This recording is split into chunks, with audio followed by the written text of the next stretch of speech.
On the Bali bomber who's facing bail, what message is the Indonesian government sending to Australia, and what impact will this have on the families if he is released? Well, can I say that this will have a devastating impact on the families. They are going through a trauma in memory of their lost loved ones. We lost 88 Australians in that terrorist attack, and it was a barbaric attack. More than 200 people lost their lives, 88 Australians. Those 88 Australians were all sons and daughters, brothers and sisters, fathers, mothers.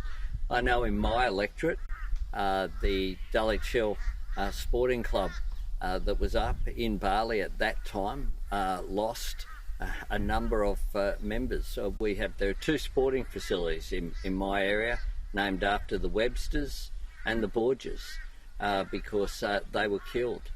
Young people lost their lives. So many people lost their lives. So it's not just the 88. There are thousands of people who've been impacted by this. And certainly the Australian government will be conveying diplomatically very clearly our view of this, which is this further reduction in sentence. There have been reductions before in the past of the original sentence of this person.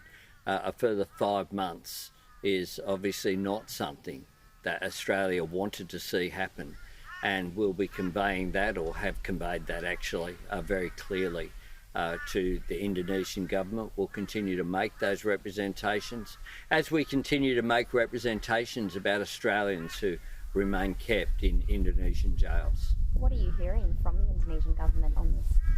Well, the Indonesian government have made clear the decision that they've made. They informed us of that decision, and we informed them of our view of that decision. They have a system whereby when anniversaries occur, quite often sentences are reduced and commuted for people.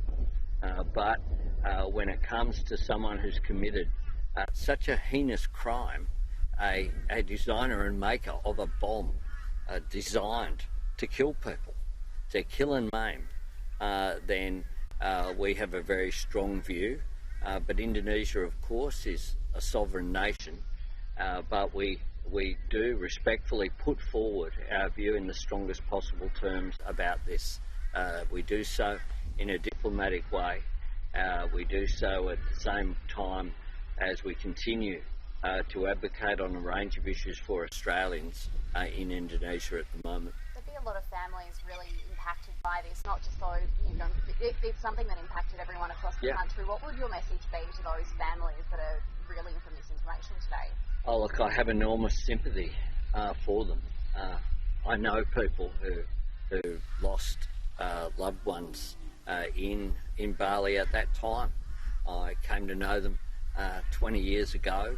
I knew many of the people from Dalit Hill, not far from where I lived. They were my neighbours, and the impact has been devastating on them. So my message is that all Australian sympathies are with you at this difficult time, and certainly not with this terrorist who engaged in this abhorrent action.